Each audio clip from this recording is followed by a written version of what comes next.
Hurricane Laura was among the many issues that Vice President Mike Pence touched on tonight as he delivered the keynote address on this, the third night of the Republican National Convention. And Pence also took aim at presidential candidate Joe Biden. NBC's Conan Nolan joins us now with a look at tonight's highlights. Conan. Well, while there were promises of an optimistic future, Republicans often returned to a dire warning voiced repeatedly on the first night of their convention. Tonight saying the election isn't about if a Republican or a Democrat wins, but whether America remains America.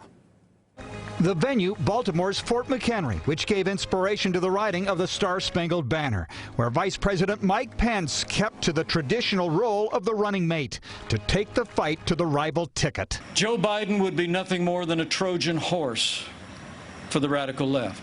The head of the coronavirus task force, Mr. Pence was one of the few convention speakers to address the pandemic. Tonight, our hearts are with all the families who've lost loved ones. And predicted a vaccine by the end of the year, with an economic recovery to follow.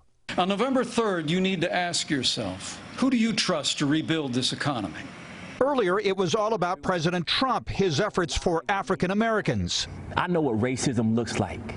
I've seen it firsthand. In America, it has no resemblance to President Trump. And for advancing women in his administration.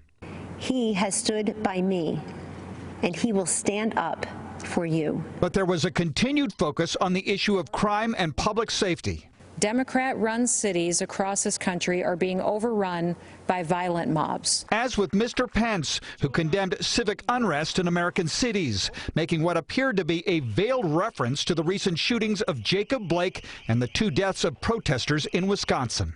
The violence must stop, whether in Minneapolis, Portland, or Kenosha. Too many heroes have died defending our freedom to see Americans strike each other down. We will have law and order on the streets of this country for every American of every race and creed and color.